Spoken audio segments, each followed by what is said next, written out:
Hello दोस्तों, आज हम आकलन के उद्देश्य और आकलन किसका और कब, इसके बारे में चर्चा करेंगे। अब तक जो हम लोग चर्चा किए थे आकलन के बारे में, उससे एक बात स्पष्ट हो गई है कि आकलन का उद्देश्य शिक्षण अधिगम प्रक्रिया में सुधार करना तथा विद्यालय शिक्षा के विभिन्न स्तरों के लिए जो निर्धारित उद्देश्य हैं उनका पुनरावलोकन करना है। इसके अलावा आकलन उद्देश्यों की प्राप्ति एवं विद्यार्थियों की योग्यता विकास को मापने के लिए किया जाता रहा है, न कि केवल यह जानने के लिए कि विद्यार्थी ने कितना याद किया है।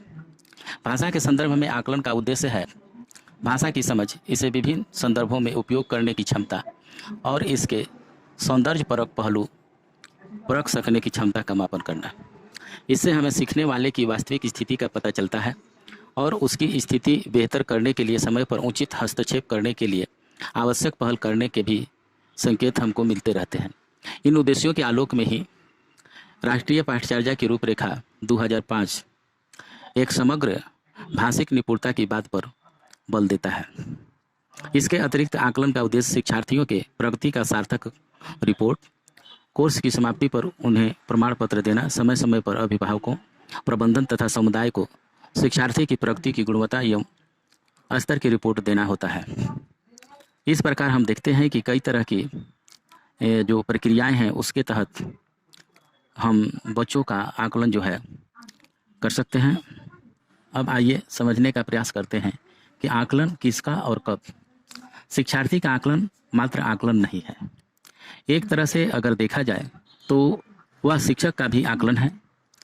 यदि कक्षा के अधिकांश बच्चे सीख रहे हैं तो संबंधित शिक्षक बधाई के पात्र हैं, और यदि नहीं सीख रहे हैं तो यहाँ शिक्षक को सोचने की ज़रूरत है कि शिक्षार्थियों के सीखने के तरीके में किस तरह के बदलाव की ज़रूरत है, आवश्यकता है, जो शिक्षण प्रक्रिया को प्रभावी एवं सफल बना सके। आकलन शिक्षक एवं शिक्षार्थी से आगे बढ़कर पूरी शिक्षाई व्यवस्था एवं अधिगम से जुड़े सभी पक्षों के बारे में भी पृष्ठपोषण देता है। यदि कई शिक्षक यह पाते हैं कि भरसक प्रयास के बावजूद भी शिक्षार्थी कोई कौशल प्राप्त नहीं कर पा रहे हैं, तो पाठ्य वस्तु के शिक्षण, प्रशिक्षण और पाठ्यक्रम के बारे में सोचना आवश्यक हो जाता है। यदि एक शिक्षार्थी का समग्र विकास हमारी शिक्षा का केंद्र बिंदु है तो आकलन का तस्वीर कुछ इस प्रकार होना चाहिए।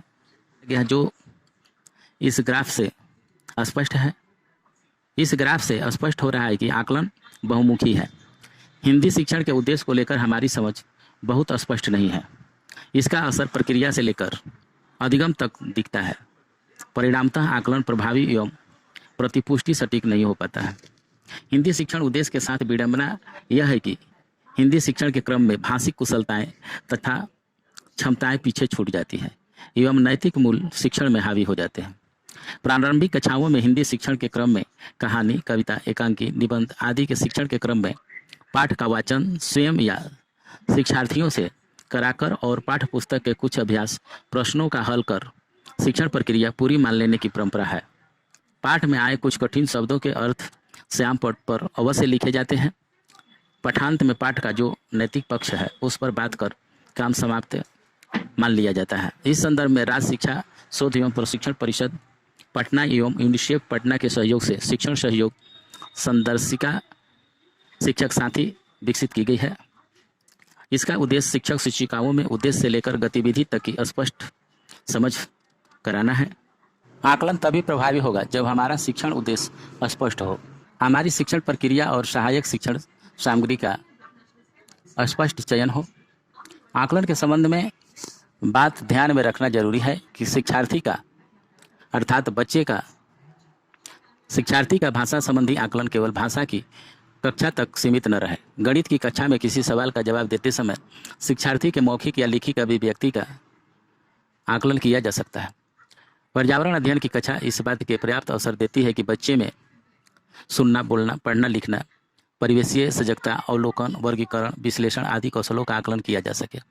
इस प्रकार अन्य विषयों की कक्षाओं में भी शिक्षार्थी के भाषाई कौशल को परखा जा सकता है।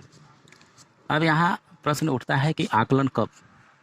सीखने के परिणामों का आकलन शिक्षण अधिगम प्रक्रिया के साथ सतत रूप से जुड़ा हुआ है। जब शिक्षक नियमित रूप से बच्चों की प्रगति पर बराबर दृष्टि रखे हुए हों तो उस पर प्रतिक्रिया करने, उत्कृष्ट पोषण देने और सुधार संबंधी तरीकों को अपनाने के लिए कुछ अवधियाँ तय करनी होगी। इसके लिए ज़रूरी है कि व्यवहारिक अवधियाँ तय की जाए और उनका अनुसरण किया जाए। हालांकि यह पाया जाता है कि कक्षा में अनौपचारिक रूप से अवलोकन की प्रक्रिया तो चलती ही रहनी चाहिए।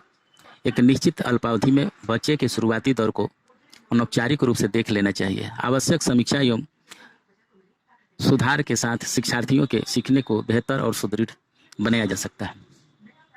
दैनिक आधार पर बच्चों के साथ सतत रूप से अंतःक्रिया करना और कक्षा के भीतर या बाहर उनका आकलन होते रहना जरूरी है। सावधिक आकलन द्वारा भी शिक्षार्थी को उनके कामों की प्रगति एवं विशेष आवश्यकता संबंधी राय देनी चाहिए। हाँ, सावधानी इतनी जरूर हो कि यह प्रक्रिया जांच परीक्षा का रूप न ले। अब है कि आकलन कैसे। हम पहले ही बता चुके हैं भाषा के संदर्भ में कि आकलन के उद्देश्य है भाषा की समझ, इसे विभिन्न संदर्भों में उपयोग करने की क्षमता और इसके सौंदर्यपरक पहलू परख सकने की क्षमता का मापन। जब सवाल उठता है कि उद्देश्य के आलोक में हम सभी पक्षों का सम्यक आकलन कर सकते हैं क्या? आकलन की जो मौजूदा प्रक्रिया है उसमें मौखिक एवं लिखित परीक्षा द्वारा बच्चों की शब्द संपदा, व्याकरण तथा पढ़ने और लिखने के कौशल की जांच की जाती है।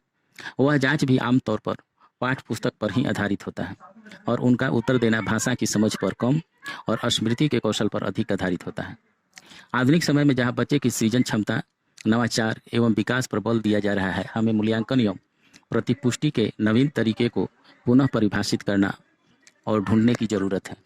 आकलन के तरीकों पर बात करने से पहले हमें यह भी समझ लेने की जरूरत है कि हर बच्चा अपने आप में अद्वितीय होता है। सीखने सिखाने के उसके अपने कुछ खास तरीके होते हैं। सभी बच्चे अपनी एक निश्चित गति से सीखते हैं। व्यक्ति विशेष की निश्चित गति और सीखने के तरीकों को संबंधित करने वाली आकलन की तकनीकें उनमें आत्मविश्वास पैदा करती है, सीखने के प्रति ललक पैदा करती है, साथ ही बेहतर प्रदर्शन के लिए उत्साहित भी करती है। आज बस इतना ही। अगले वीडियो में हम आकलन के विभिन्न तरीके, आकलन के उपकरण और तकनीकें पर बात करेंगे। धन्यवाद।